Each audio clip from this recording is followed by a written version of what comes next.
ओम नमो भगवते वासुदेवाय। ओम नमो भगवते वासुदेवाय। नारायणं नमस्कृत्य नरं चैव नरोत्तमं देवीं सरस्वतीं व्यासं ततो जयमुदीरयेत्। नष्टप्रायेषु अभद्रेषु नित्यं भागवत सेवया भगवत्य उत्तमश्लोके भक्तिर्भवति नैष्टिकी। Reading from Canto 5, titled The Creative Impetus. Chapter 1, titled The Activities of Maharaj Prevrat. Verse number 33.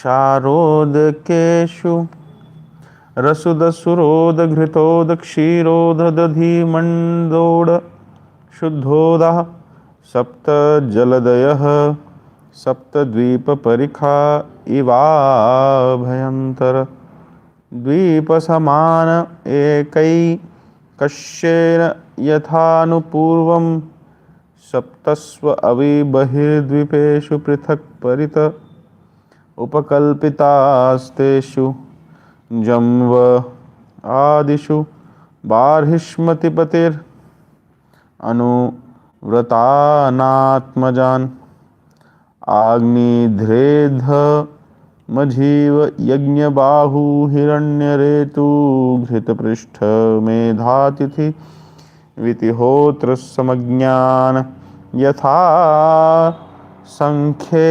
नैकैकस्मिन् एकम् एवधिपतिं विदधे.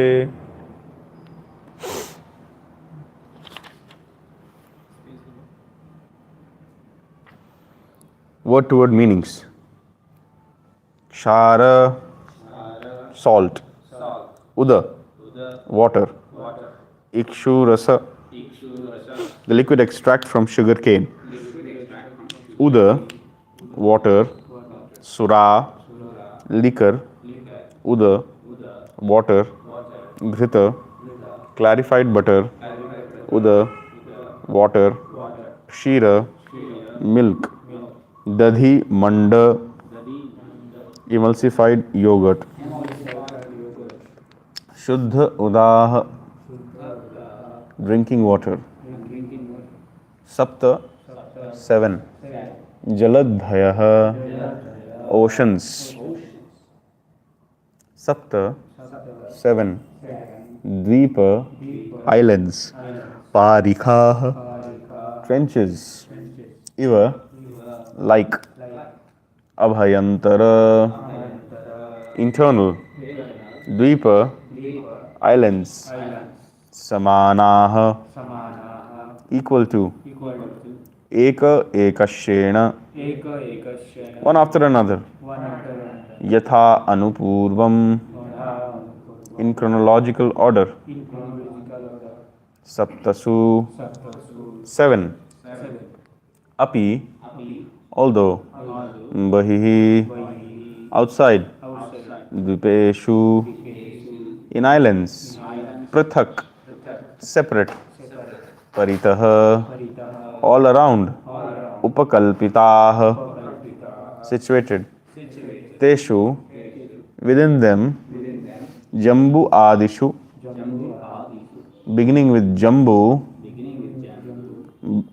Barhishmati, of Barhishmati. Patihi, the husband. Anuvratan, who are actually the followers of the father's principles.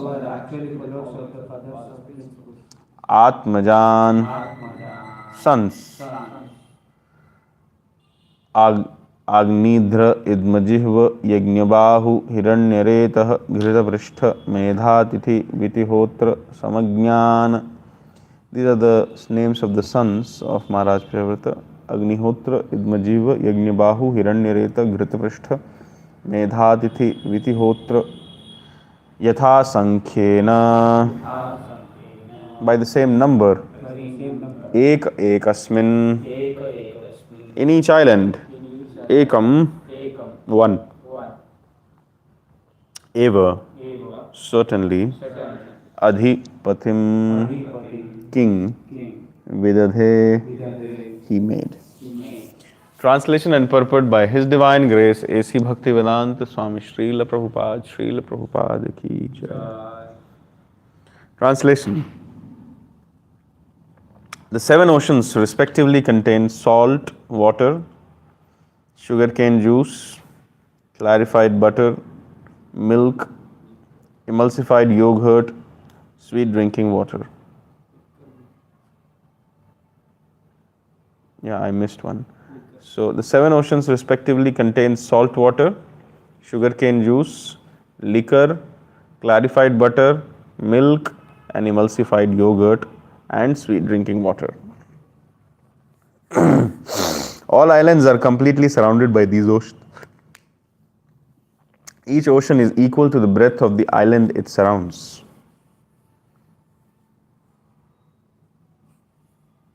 Maharaj Priyavrata, the husband of Queen Barhishmati, gave sovereignty over these islands to his respective sons, namely Agnidhra, Idmajiva, Yajnabahu, Hiranyareta, Ghrita, Prishtha, Medhatithi, Vitihotra. Thus they all became kings by the order of their father. Purport. It is to be understood that all dvipas or islands are surrounded by different types of oceans. It is said herein that the breadth of each ocean is the same of the island that it surrounds. The length of the oceans, however, cannot be equal to the length of the islands. According to Veer Raghav Acharya, the breadth of the first island is 1 lakh yojanas. 1 yojana equals to 8 miles. Therefore, the breadth of the first island is calculated to be 8 lakh yojanas, or 8 lakh miles. The water surrounding must have the same breadth, but its length must be different. Om Ajnana Timirandhasya Jnananjana Shalakaya Chakshuronmilitam Yena Tasmai Shri Guruve Namaha. Shri Chaitanya Manobhishtam Sthapitam Yena Bhutale Swayam Rupah Kada Mahyam Dadati Swapadantikam Vandeham Shri Guruho Shri Yuta Padakamalam Shri Gurun Vaishnavamscha Shri Rupam Sagrajatam Pasahagana Raghunathanvitam Tam Sajivam Sadvaitam Savadhutam Parijana Sahitam Krishna Chaitanya Devam Shri Radha Krishna Padam Sahagana Lalita Shri Vishakhanvitamscha. He Krishna Karuna Sindhu Dina Bandhu Jagatpate Gopesha Gopika Kanta Radha Kanta Namostute Tapta Kanchana Gaurangi Radhe Vrindavaneshwari Vrishabhanusute Devi Pranamami Hari Priya Vanchakalpatarubhyascha Kripa Sindhubhya Evacha Patitanam Pavanebhyo Vaishnavebhyo Namo Namaha. Jai Shri Krishna Chaitanya Prabhu Nityananda Shri Advaita Gadadhar Shri Vasadi Gaur Bhakta Vrinda. Hare Krishna Krishna Krishna Hare Hare Hare Ram Ram Ram Hare Hare. Namo Vishnupadaya Krishna Pristhaya Bhutale Srimate Bhaktivedanta Swaminiti Namine. Namaste Saraswati Deve Gauravani Pracharine Nirvishesha Shunyavadi Paschatya Desha Tarine Mukam Karoti Vachalam Pangam Langhayate Girim Yatkripa Tamaham Vande Shri Gurum Dinatarinam Paramananda Madhavam Shri Chaitanya Ishwaram Harihi Om Tat Sat.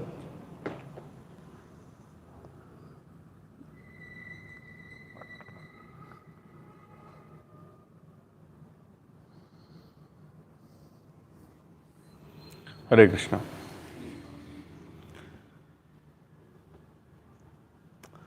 So we are reading the activities of Maharaj Priyavrat. Sounds amazing, sounds wonderful, sounds incredible, but it has to be believed.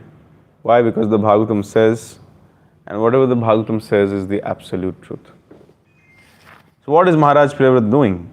First, in this chapter, I'll just summarize the entire chapter. We saw that Maharaj Priyavrata had accepted the renounced ashram, and for many, many manvantaras, he was practicing the renounced ashram under the guidance of Narad Muni. But then, as the lineage of Maharaj Uttanapad dwindled away with time, the most famous personality in the lineage of Maharaj Uttanapad is Dhruv Maharaj. So when the lineage of Maharaj Dhruv dwindled away and the son of Prachetas and Marisha, that is Daksha, decided to go in austerity for many manvantaras, so that time there was the need of a particular ruler for the Bhumandala especially. And Maharaj Swayambhuva Manu tried to convince, Brahmaji tried to convince, and then Priyavrat Maharaj got convinced, and then he took up the rulership of the Bhumandala. And after taking up the rulership of the Bhumandala, he very nicely became a ruler, and he ruled very nicely. He gave birth to sons named Agnidhra, Idmajihva, Yajnabahu, Mahavir, Hiranyareta, Gritaprashtha, Savana, Medha, Tithi, Vitihotra, and Kavi. So three of them, Kavi, Mahavir, and Savana, they became Mahajanas, or they became brahmacharis, and they attained the Paramahamsa ashram. Whereas the remaining seven, they were there with Maharaj Priyavrata, and they took up the rulership of the different parts of the Bhumandala. And Maharaj Priyavrata got another three sons, Uttama, Tamasa, and Raivata. And then these sons, Uttama, Tamasa, and Raivata, from the seven sons which he got from Barhishmati, Maharaj Priyavrat, what did he do? That one day he felt that the Bhumandala,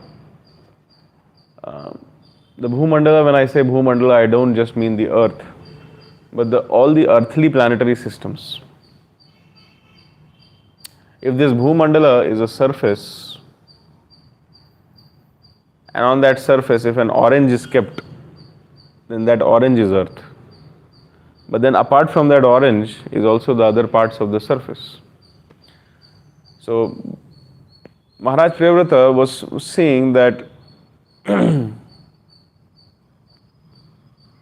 especially the earth and other parts of Bhumandala were not getting sunlight all the time. So the way the sun planet was moving, Maharaj Priyavrata was not satisfied with it.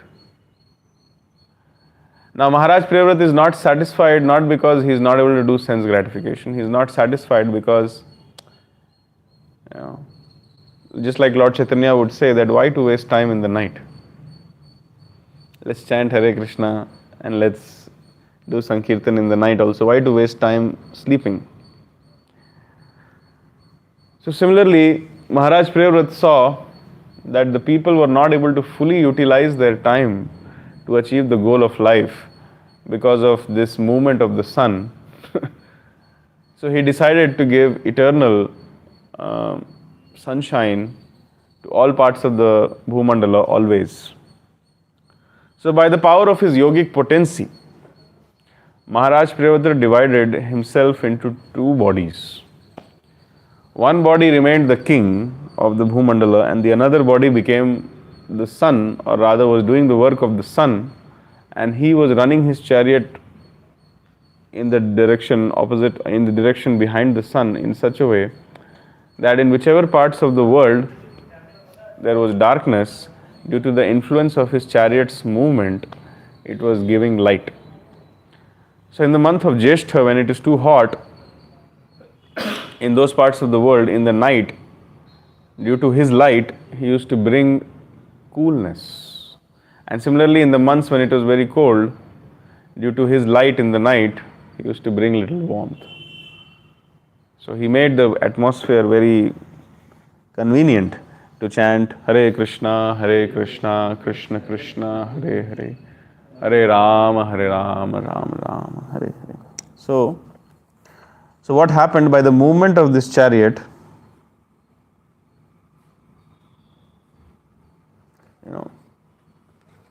When the chariot would move on the Bhumandala, it created depressions. And then these depressions became various kinds of liquid bodies. And then these liquid bodies started separating the land mass from each other.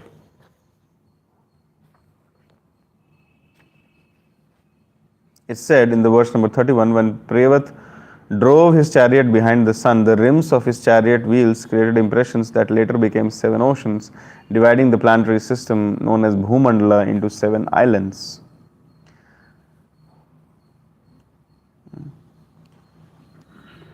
So these 7 islands, the names of which are given here.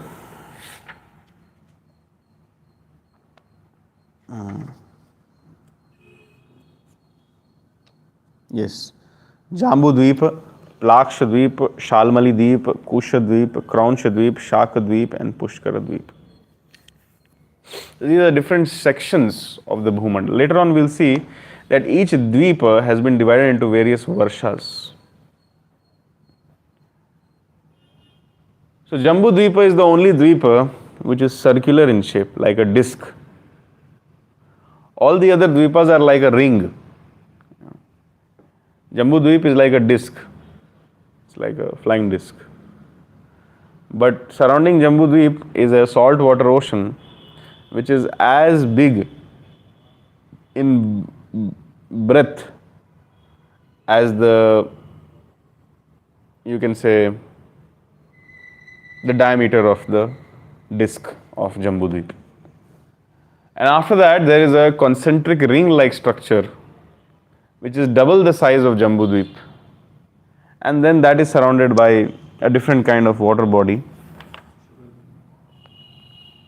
After salt water comes sugarcane juice.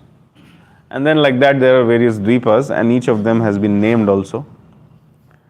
And each of them, now he had 7 sons from Barhishmati who had not attained the Paramahamsa ashram. So he gave them the rulership of these 7 different tracts of land in the Bhumandala. But he had 3 other sons from the other wife. What to do with them? So they became Manus. They were given the charge of Manu. So you see, very nice engagement he gave to everybody.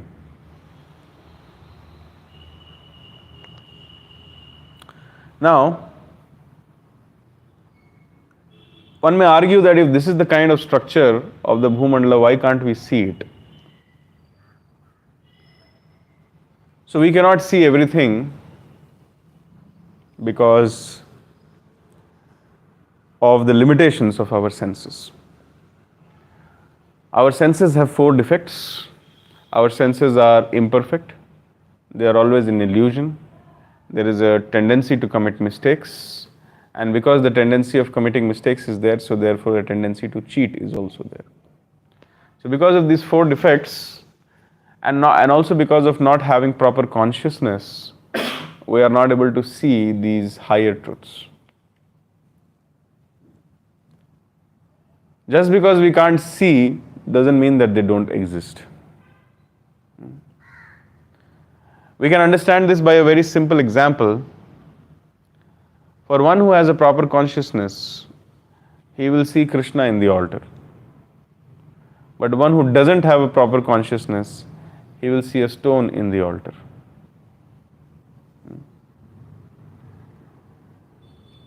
There is a very nice verse in the Brahma Samhita which talks about this and explains this very nicely. Premanjanat churita bhakti vilochanena Santah sadaiva hridayeshu vilokayanti yam shama sundaram gunam achintya swarupam govindamadi purusham tamaham bhajami.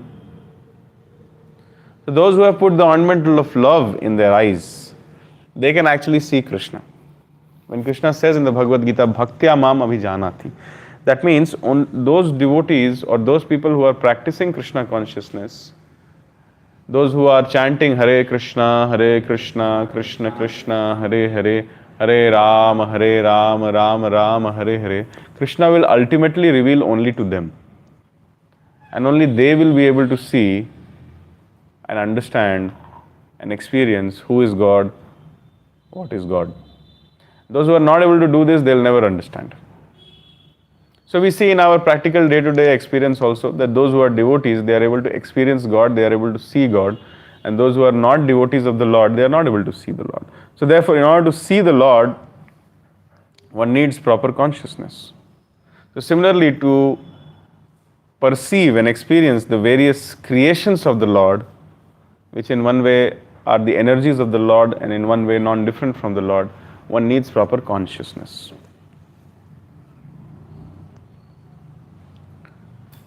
So because of defects in the senses and because of not having the appropriate consciousness, one is not able to understand this geography which is described in the Srimad Bhagavatam. But just because we are not able to understand doesn't mean that it is not existing. So the proper geographical description is that yes, the Bhumandala, which does not comprise the earth, but earth is a part of the Bhumandala. And the Bhumandala is divided into 7 islands, which is separated by liquid bodies. The first island is the Jambudvipa, which is the smallest island. An island is called as an island when it is surrounded by liquid on at least 3 sides. Not even 3 sides. When it is surrounded by water on all the sides, then only it's called an island. When it is surrounded by 3 sides, it becomes a peninsula. So these are literally islands because they are surrounded by water from all the sides. When we are reading the description of Maharaj Prithu, he was the first king who created cities and villages. Nagar and Gram, he made the distinction. Earlier, anything used to be anything used to exist anywhere, and people in any part of the land were doing anything. But then he differentiated that, okay, this kind of work will happen only in the villages. This kind of construction and skyscrapers will be visible only in the cities, that too only in the houses of the kings. This kind of Ugra Karma will happen only in this part. This kind of activities will happen in this. So he divided. He made something called as cities and villages. Now, in the purport, Srila Prabhupada explains that why Maharaj Prithu did that. Because there were various kinds of people on this planet. And not everybody can coexist with each other. So he gave demarcations. He gave boundaries that, okay, this is your land and this is this person's land, this is this sections of land, this is that section. Ultimately, everything belongs to me. I'm the king. But yes, you peacefully live, understanding these are your boundaries, and you coexist and function nicely and keep reporting to me and don't cross your regions. In the Ramayana, we see that after the Chaturmas, when Sugriva comes and starts sending the troops of monkeys all over the Bhumandala, or a good section of Bhumandala, basically the earth. At that time he was giving directions that you go there, in the eastern direction you go until this limit. Then in the northern direction you go till the Uttar Kuru. Similarly in the western direction you go until this limit, and in the southern direction you go until this limit, like that. In one place he mentions that do not go beyond this limit, because beyond that limit the Mlechas and the Yavanas stay. Ravan is a cultured man, he will not take Sita in the land of Mlechas and Yavanas. Similarly, while talking about the Uttar Kuru in the northern direction, he says that don't go beyond this region, because beyond that region human beings can't access it. Human beings don't have that consciousness, they don't have that vision to see those sections of geography of the Bhumandala. Plus, in order to access that, you need some divine permissions. Just like Arjuna, when he wanted to go to Swarga, he had to get the divine sanction of Lord Shiva. Only then he could go. So similarly, in order to access the high, suppose there is something called as upper Himalayas. So we can't see the entire Himalayas from our vision. But there is something called as upper Himalayas, or Kailash as such, to speak as such. Now Kailash will be visible only to people who have a higher consciousness. An experiment was done in the Bhaktivedanta Gurukul of Mayapur Dham under the guidance of His Holiness Bhaktividya Purna Maharaj. So he made some young boys chant some invocation mantras and the Hare Krishna Mahamantra and asked them to meditate on the Kailash. And then everybody was asked to give some descriptions, and boys, they, based on what they had heard and based on what they can learn and see in their meditation, they described. And His Holiness Bhaktividya Purna Maharaj says that that description which these young boys gave was exactly similar to the description given in Srimad Bhagavatam. Now, in order to see that reality, one cannot take a helicopter and go and see Kailash and come. It's not possible. In order to see that reality, one needs to have higher consciousness. So therefore, when Sugriva was telling the monkeys that you don't go beyond that limit, he meant to say that you don't have the consciousness to go beyond that, so please don't go, don't waste time. Neither Ravana has that, so neither Ravana also will not take. So different parts, the point which I am trying to make is that different parts of the Bhumandala were meant for different people. Another example which is coming to my mind from Ramayana is that when Lord Ram was worshipping the ocean demigod, and after 3 days of worship he didn't come, 3 days of prayers he didn't come, so Lord Ram became angry, and angrily he looked with coppery red eyes into the water, and the water started getting heated up as if there was some geyser in that water. And all the aquatic animals, they started dying, and the ocean started agitating. So, and then by that time Lord Ram had also taken out his arrow and he was about to fire at the ocean god. So ocean demigod comes and prays, and he says that, there's a very nice verse in the 9th canto of Srimad Bhagavatam. I do not remember the exact translation, but the verse says that, what is not possible for you, my Lord?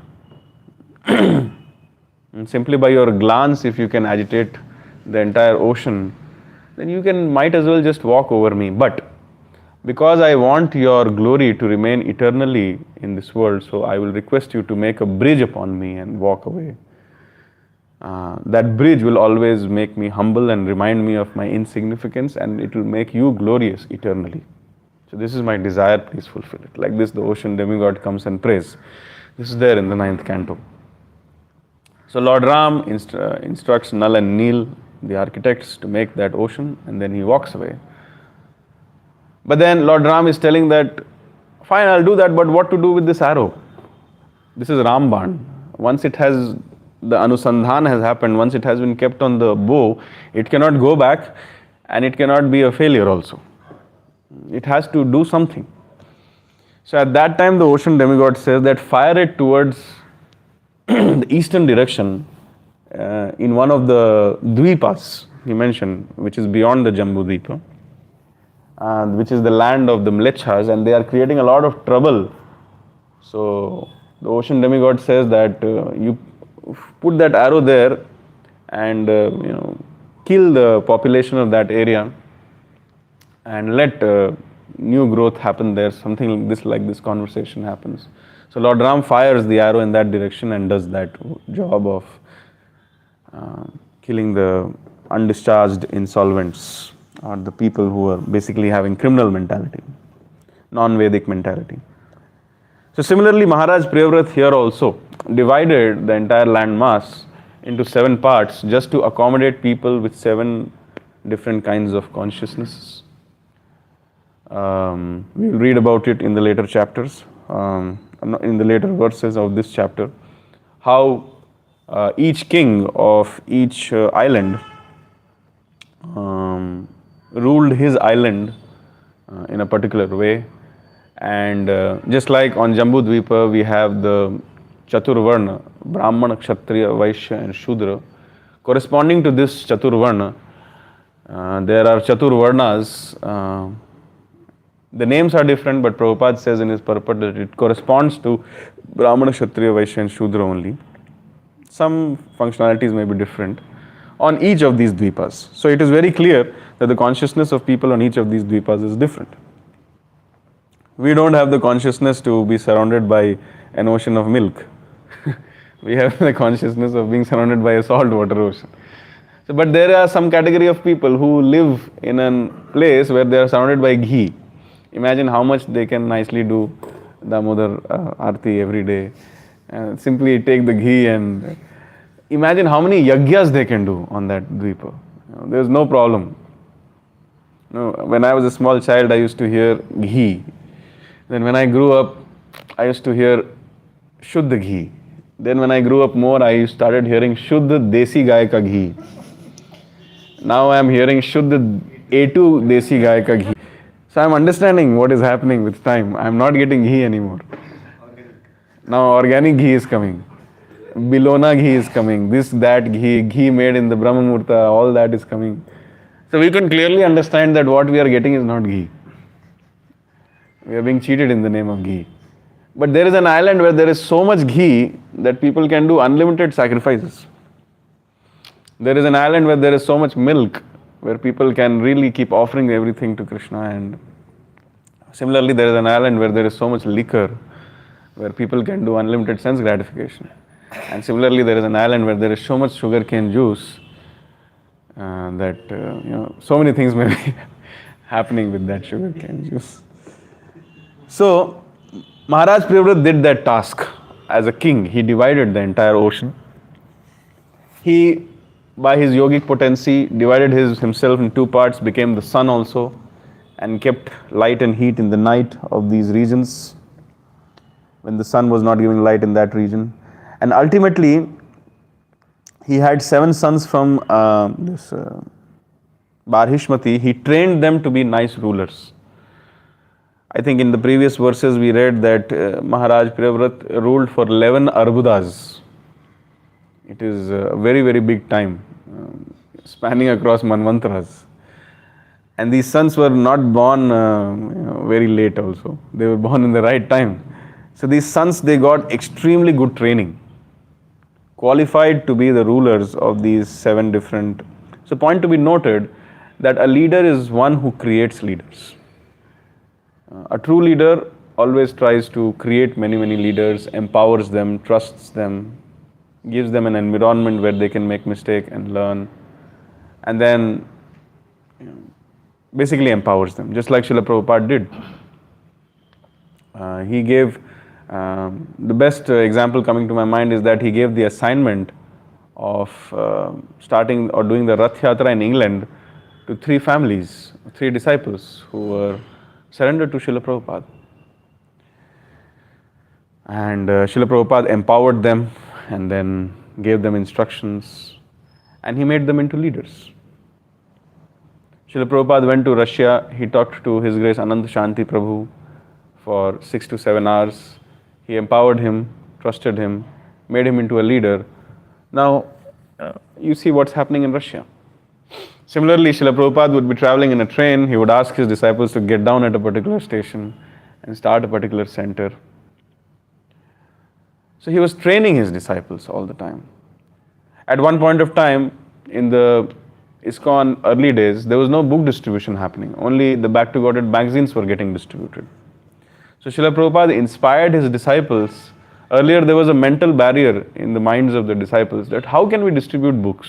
This Ishopanishad, Nectar of Devotion, who will read? But then Srila Prabhupada pushed his disciples, made them believe that it is possible, and now ISKCON is distributing millions and billions of books. We just distributed, I think, how many Bhagavatam sets we distributed, Bhadra campaign? Nearly 50,000 Bhagavatam sets have been distributed. Imagine how much Srila Prabhupada will be pleased when he will get these figures. And India is the topmost in distributing the books. And in India, South India has distributed the least number of Srimad Bhagavatam sets. So we have to buck up. We, we have to catch up with the other parts of the country like North India, East India. East India is doing very well because Mayapur is there. So the point which I'm trying to say is that a leader creates leaders. And that's how the chain of leadership continues. This is the very important quality of a leader. If a leader has created only self-dependency, so much so that in the absence of the leader nothing is happening, then he is not a very good leader. But Maharaj Priyavrat was not like that. He trained his sons in such a nice way that they were capable of becoming rulers of 7 different tracts of land which had 7 different consciousnesses, and perfectly they were ruling. And then these sons later on divided their continents or their tracts of land into various varshas, and they further had sons and they gave charge to. So indirectly these 7 sons were also very detached. They also did not stick around and try to keep up everything. They also produced children, and they also handed things over to their children, and they also left the rulership, and then they also took to the renounced ashram, and then they also went back to Godhead, just like Maharaj Priyavrat did, which we will read in some time.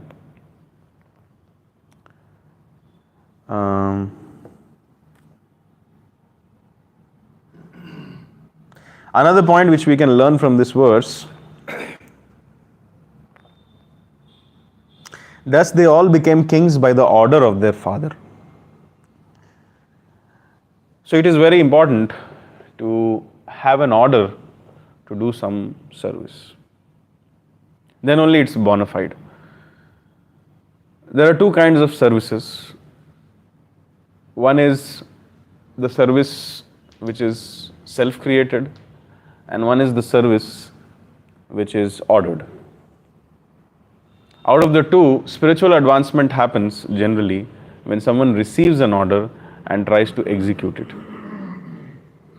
In such cases, whenever we receive an order and when we try to execute it, we can very nicely meditate that this is for the pleasure of the authorities or the previous acharyas.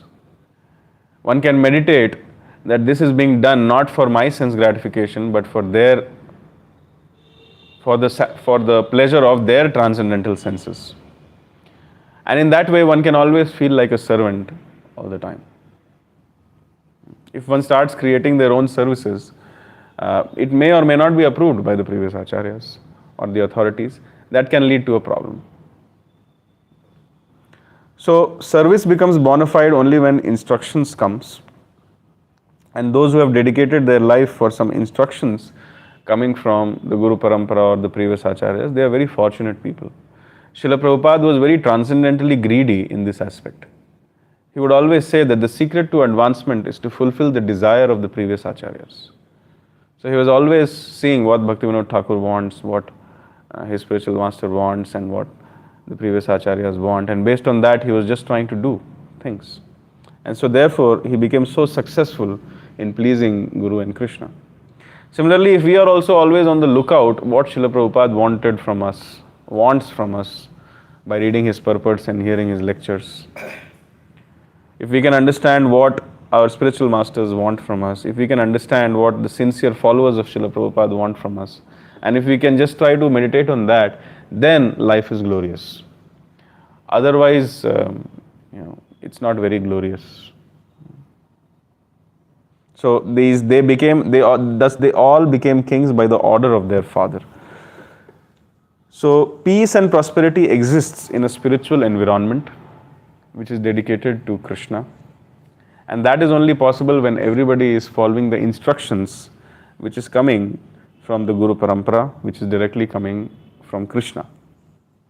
Otherwise, peace and prosperity is not possible. If everybody does whatever they want, not listening and not properly giving heed to what is coming from the authorities, then everything will turn into chaos, and it will not please the previous acharyas, therefore it will not please to Krishna. So prosperity cannot be there, peace of mind cannot be there, and it will become a society of thieves and rogues, And Srila Prabhupada says that a society of thieves can never be happy. So these are some of the points which are coming to my mind when I read this verse today. I would like to conclude the discussion here. If there are any questions or comments, they are welcome.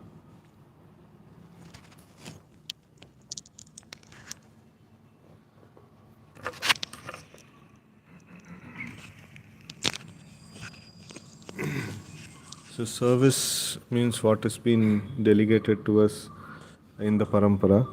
So it is, we should not concoct our service, and we should try to receive the service in parampara. So,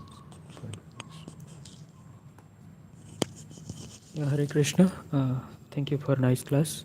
Like I just mentioned 2 points here. Like leader can make one leaders. That is a very nice points. And towards like we called it some managements also from managements. Like he have so many sons. Like how he has distributed the islands to that 7 peoples, and then another 3 like to their manus. This is like very nice managements. Like there should not be any conflicts.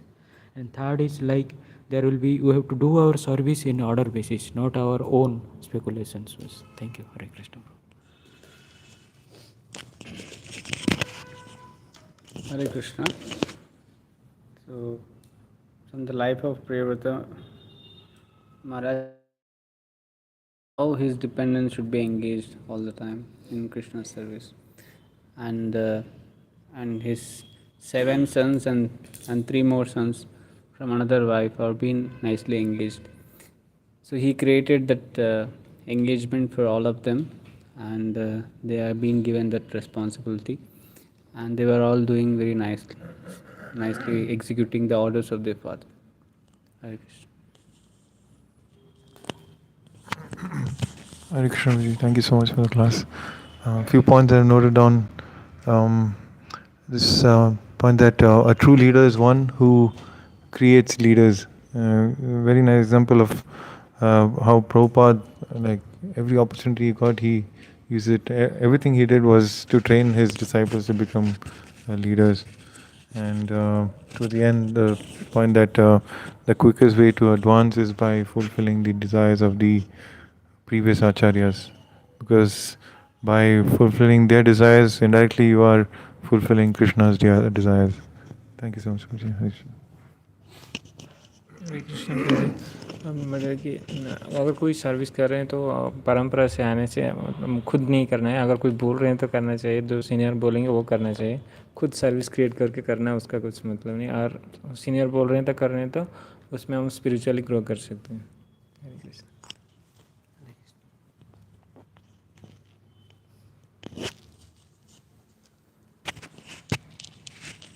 ग्रंथराज Shrimad Bhagavatam की जय, गौर भक्त वृंद की जय, जगत गुरु श्रील प्रभुपाद की जय। हरे कृष्ण।